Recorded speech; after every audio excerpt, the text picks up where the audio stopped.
मैं श्रीमती आशा चौधरी, शासकीय नेहरू महाविद्यालय डोंगरगढ़। आज का मेरा जो लेक्चर है फर्स्ट सेमेस्टर का फर्स्ट यूनिट का इतिहास की अर्थ एवं परिभाषा। इतिहास का अर्थ एवं परिभाषा जिसके विषय में मैं बता रही हूँ। सबसे पहले हम देखेंगे इतिहास का और परिभाषा। तो इतिहास एक ऐसा विषय है जिसे हम सीमाओं में नहीं बांध सकते, क्योंकि इतिहास मानव और मानव से जुड़े सभी संबंधित सभी कार्यों का अध्ययन करता है। सबसे पहले हम देखेंगे इतिहास जो है उसका संबंध। इतिहास जो है उसका संबंध आज व्यक्ति, देश, काल, साहित्य, विज्ञान, यहाँ तक कि वस्तुओं तक का अपना एक इतिहास होता है, जिसमें हम देखेंगे सबसे पहले इतिहास में मानव की जिज्ञासा। मनुष्य एक जिज्ञासु प्राणी रहा है और हमेशा से ही वह अतीत एवं वर्तमान में दिलचस्पी लिया है। अपनी जिज्ञासाओं की पूर्ति के लिए जैसा जैसा वह प्रयत्न किया वैसा ही उसका जो है लिखता चला गया, और चाहे वह किसी भी समय, वस्तु, कार्य का हो। अतः कहा जाएगा कि वही इति धन है धन आस। हम देखेंगे कि दूसरा अतीत की घटनाओं का अध्ययन। दूसरा देखेंगे इतिहास में अतीत की घटनाओं का अध्ययन। इतिहास में अतीत की घटनाओं का अध्ययन, जिसमें हम देखेंगे कि सबसे महत्वपूर्ण बिंदु है क्या? स्वयं घटनाएं इतिहास है या घटनाओं का लेखा जोखा। वस्तुतः इतिहास जो है वह इतिहास, घटनाएं इतिहास नहीं होती, बल्कि इसका लेखा जोखा ही इतिहास होता है। दूसरा हम देखेंगे इतिहास का सीमा क्षेत्र। आज इतिहास का सीमा क्षेत्र जो है वह राजनीतिक या राजा महाराजा आदि तक ही सीमित नहीं रह गया, बल्कि इतिहास का सीमा क्षेत्र जो है वह काफी विस्तृत हो गया है और लगभग जो है सभी विषयों का एक अपना इतिहास जो है लिखा जा रहा है। और यही कारण है कि इतिहास लेखन में जो है बहुत सारे विषयों का समावेश हुआ है। इतिहास की व्युत्पत्ति। इतिहास का शब्द का प्रयोग हमें प्राचीन भारतीय ग्रंथों से ही मिलता है। इतिहास शब्द का विश्व में प्राचीनतम उल्लेख अथर्ववेद में मिलता है। हेरोडोटस द्वारा हम देखेंगे कि हिस्ट्री शब्द इतिहास के सर्वप्रथम प्रयोग यूनान के हेरोडोटस द्वारा लिया गया और इन्हें ही इतिहास का जनक भी माना गया है। अतः इतिहास का प्रथम प्रयोग हेरोडोटस द्वारा माना गया, इसे जनक माना गया है। इतिहास का अर्थ। अब हम देखेंगे इतिहास का अर्थ। इतिहास का अर्थ अलग अलग स्वरूप उसका देखेंगे। इतिहास पर विज्ञान का प्रभाव, इतिहास का लक्ष्य, साध्य एवं महत्वपूर्ण, इतिहास का उत्तरदायित्व क्या है और इतिहास का परिभाषाओं का विभाजन किस प्रकार हुआ। तो सबसे पहले हम देखेंगे कि इतिहास का अर्थ। इतिहास का अर्थ में देखेंगे कि अलग अलग रूप से लोगों ने इसे कहा गया है, अपनी परिभाषित किया है, लेकिन कुछ उदाहरण देंगे। कुछ ने कहा कि इतिहास में कोई विशेष अर्थ नहीं होता, कुछ ने कहा है कि हर इसमें कुछ ना कुछ अर्थ होता है, कोई भी काम विश्व में अर्थ ही नहीं होता। जैसे उदाहरण दूंगी क्रीमिया का युद्ध। क्रीमिया का युद्ध को व्यर्थ का युद्ध कहा गया और क्षति हुआ, नुकसान हुआ और उसके कोई जो है वह युद्ध एक व्यर्थ का युद्ध साबित हुआ। पूर्वी समस्या का कोई समाधान भी नहीं हुआ। लेकिन यहाँ ये भी कहते हैं कि क्रीमिया के युद्ध फलस्वरूप जो है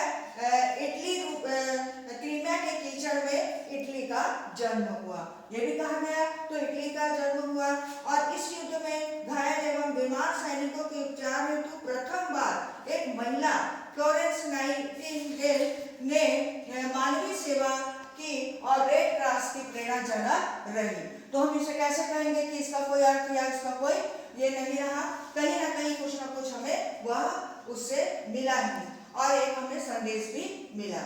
इसके बाद इतिहास में का उत्तरदायित्व। अब इतिहास में हम देखेंगे कि मानवता के हित में इतिहास का यह उत्तरदायित्व है कि वर्तमान आवश्यकताओं एवं समसामयिक रुचि का ध्यान में रखते हुए अर्थ की खोज करें। वर्तमान प्रेरणा में सुखद भविष्य की प्रेरणा। अब हम देखेंगे वर्तमान प्रेरणा में सुखद भविष्य की प्रेरणा, यानी इतिहास से हम जो है प्रेरणा ले सकते हैं और कोई भी कार्य घटना घटता है तो हम उससे प्रेरणा लेके अपने आगे वाले जो हमारा समय है उसे हम सुधार सकते हैं और गलतियों से हम एक सीख ले सकते हैं और ये हमें एक मार्गदर्शन और प्रेरणा देता है, अतः सुखद भविष्य का निर्माण करने में सहायक होता है। इसी तरह हम देखेंगे कि राधा कृष्णन के अनुसार इतिहास राष्ट्र की स्मरण शक्ति है। उन्होंने अपनी राधा कृष्णन ने परिभाषित करते हुए कहा कि इतिहास जो है वह राष्ट्र की स्मरण शक्ति है। जॉनसन के अनुसार इतिहास विस्तृत रूप से घटना है जो कि कभी घटित हुई है। अब हम देखेंगे कि इतिहास जो है उसे विद्वानों ने विभिन्न परिभाषाएं दी है और मूल रूप से उसे जो है सुबोध बनाना है, सहज बनाना है, सरल बनाना है और इसी के उद्देश्य के तहत उन्होंने इसे परिभाषित किया है और उस परिभाषित को निम्न रूप से विस्तृत किया है। तो इतिहास की परिभाषा का विभाजन, इतिहास की परिभाषा का विभाजन में देखेंगे इतिहास कहानी के रूप में, इतिहास ज्ञान के रूप में, सामाजिक विज्ञान के रूप में, विचार के रूप में, समसामयिक इतिहास के रूप में। सबसे पहले देखेंगे हम इतिहास जो है कहानी के रूप में। कुछ लोग कहते हैं कि कहानी एक स्टोरी है, इतिहास जो है एक कहानी है और कहानी उन्होंने इतिहास के विकास को कहानियों के अन्वेषण के साथ संबंध किया है। कुछ जो है देखेंगे कि साहित्य, कल्पना एवं इतिहास।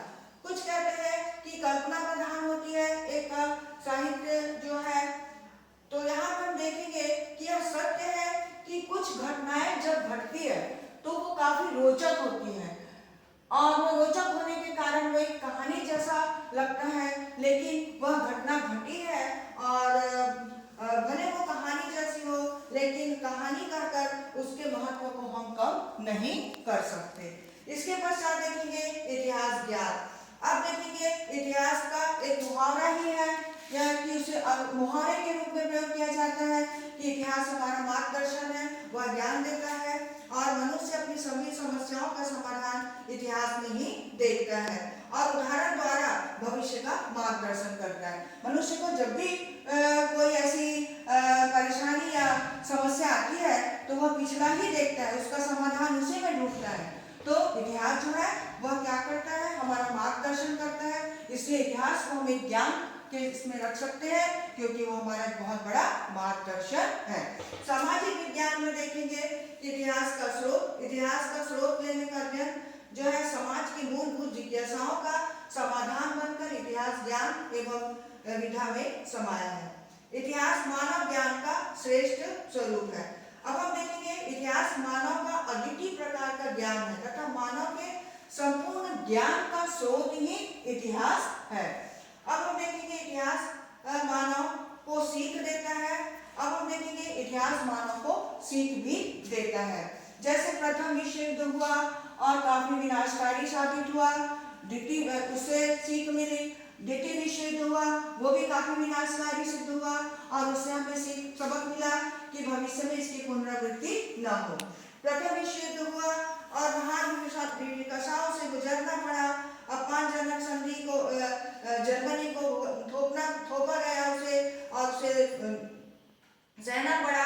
अतः हम देखेंगे कि बहुत सारी ऐसी चीजें हैं जिससे कि हम एक देख सकते हैं, सबक के रूप में ले सकते हैं कि भविष्य में ऐसा ना हो या उससे हमें यह परेशानी हो सकती है। इसके बाद देखेंगे इतिहास उत्थान एवं पतन का ज्ञान देता है। अब इतिहास ही हमें उत्थान और पतन का ज्ञान देता है क्योंकि इतिहास से ही सबक मिलता है कि जैसे अलाउद्दीन द्वितीय विश्व युद्ध के पश्चात संयुक्त राष्ट्र संघ के संस्थापक ने प्रथम युद्ध के पश्चात स्थापित राष्ट्र संघ की असफलता को सीख लेकर ही गठन किया। अलाउद्दीन खिलजी स्वयं को सिकंदर ए सानी अवश्य कहा, मगर उसकी असफलताओं को देखकर उसने सीख ली। इस तरह ऐसे बहुत सारी घटनाएं इतिहास में घटित हुई है, जिससे कि आगे लोगों को एक सबक के रूप में एक सीख लिया और सीख लेकर उसे सुधारने का प्रयास किया। इतिहास सामाजिक विज्ञान है और इसी तरह हम देखेंगे कि वैज्ञानिक पद्धति का प्रयोग कर इतिहास को सामाजिक विज्ञान से संबद्ध किया गया। इतिहास समाज के कार्यों का लेखा जोखा है। अब इतिहास जो है समाज के क्रियाकलाप कार्यों का एक क्रमबद्ध लेखा जोखा है और उससे हम पूरा अतीत को जोड़कर उसे हम देखते हैं और जानते हैं। इतिहास में भौगोलिकता जैसे इतिहास में भौगोलिकता का भी बहुत ज्यादा प्रभाव रहा है, जबकि भौगोलिक स्थिति जैसे हम देखेंगे कि मराठों को लुटेरा बनाने में वहाँ की भौगोलिक परिस्थितियाँ की निर्णायक भूमिका रही है। इसी तरह पर्यावरण वहाँ की परिस्थिति के अनुरूप मनुष्य के सामाजिक कार्य आदि प्रभावित होता है, जिससे कि इतिहास भी प्रभावित होता है। इसके बाद देखेंगे कि विचार प्रधान इतिहास। अब हम देखेंगे संपूर्ण इतिहास विचारधारा का इतिहास होता है। संपूर्ण विचारधारा का इतिहास होता है क्योंकि मनुष्य का जीवन ऐतिहासिक है और तथा मानसिक तथा आध्यात्मिक है। अतः वह जो है इतिहासकार ऐतिहासिक अभिनेता के विचारों की पुनरावृत्ति कर अतीत का पुनः निर्माण करता है। और इस तरह हम देखेंगे कि इतिहास जो है विचारों के रूप में है, समसामयिक इतिहास के रूप में है। और इस तरह हम देखेंगे निष्कर्ष रूप में कि इतिहास जो है प्रेरणा स्रोत है, अतः मानव के कार्यों का मूल स्रोत विचार ही है और उसी के तहत पूरा इतिहास का जो है विषय है। और इतिहास का अर्थ एवं उसकी परिभाषा को हमने देखा कि किस तरह इतिहास में मानव की जिज्ञासा, अतीत की घटनाओं का अध्ययन, इतिहास की सीमा क्षेत्र, इतिहास की व्यक्ति उत्पत्ति कैसे हुई और उसी तरह इतिहास पर किसका अर्थ क्या है और इतिहास पर किन किन विषयों का जो है प्रभाव रहा, ये मेरे पूरे मैंने बताया। और इसी के साथ मेरा ये लेक्चर समाप्त होता है। धन्यवाद।